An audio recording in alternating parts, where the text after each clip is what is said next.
And the U.S. president is stuck in Washington because of the shutdown, not the way you wanted to mark the anniversary of his inauguration. He wanted to be celebrating his accomplishments. But what are they? For more on that, let's go to presidential historian David Eisenback. He joins us now. David, thanks for your time today. Oh, happy to be here. It's been quite a tumultuous year. I think that's a fair word to use for Donald Trump and for his administration. How would you qualify it? Well, what I'd say is on the surface of it, it's incredibly chaotic. And, we see with the tweets and the threats to North Korea and Iran and, of course, the politically incorrect language. In our 24-hour news cycle, we can kind of get the sense of an administration in absolute chaos. And to a great extent, that's true. But when you look at actually the policies and the changes that he's made, it hasn't been that dramatic. I mean, if we look at trade, 1 year ago today, he gave his inaugural address in which he was talking about the carnage in our cities, the loss of manufacturing, and how he was going to do something about it. Well, he hasn't really done anything.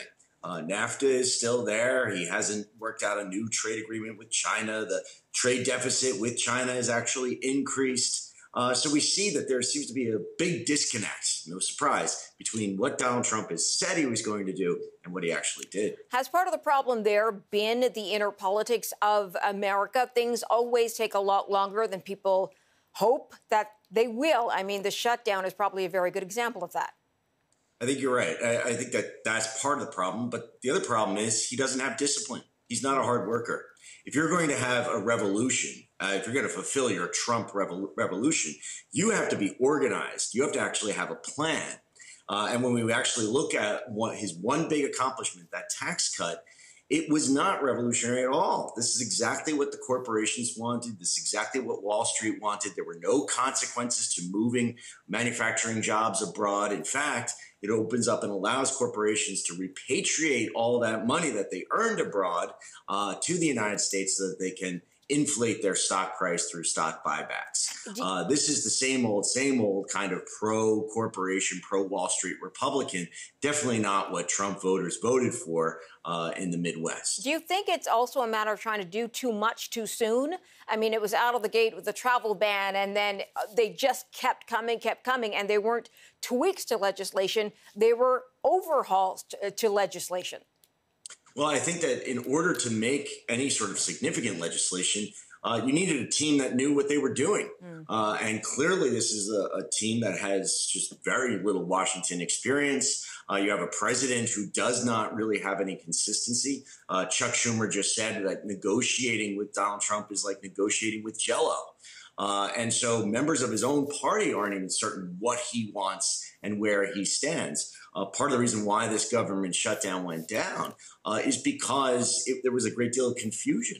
What was the president actually looking for? Chuck Schumer said that he offered him funding for border security, even funds that could actually go and build a wall in return for protections of the Dreamers. He thought he had a deal. A couple of hours later, Donald Trump calls him up and says there is no deal. Right. So it's very hard to get anything done if you don't have any sort of consistency. And that's what I say is the main characteristic of this administration. With that first year, though, under their belt, do you think that we will see a change this year, sort of a look back, let's learn, and how are we going to approach this differently? Well, I'd say you're definitely not going to see a change in style on the part of Trump. Here's a man who does not take criticism to heart. So we're still going to see the tweets, the 6 a.m. tweets, the politically incorrect language. Will the administration get its act together and start to kind of really push legislation that they promised to get elected? Time will tell, but I have no faith in seeing what they've done over the past year. This is not a president who has the discipline to get his will through Congress. David Eisenback, got to leave it there. Thanks for joining us on the program. Very welcome.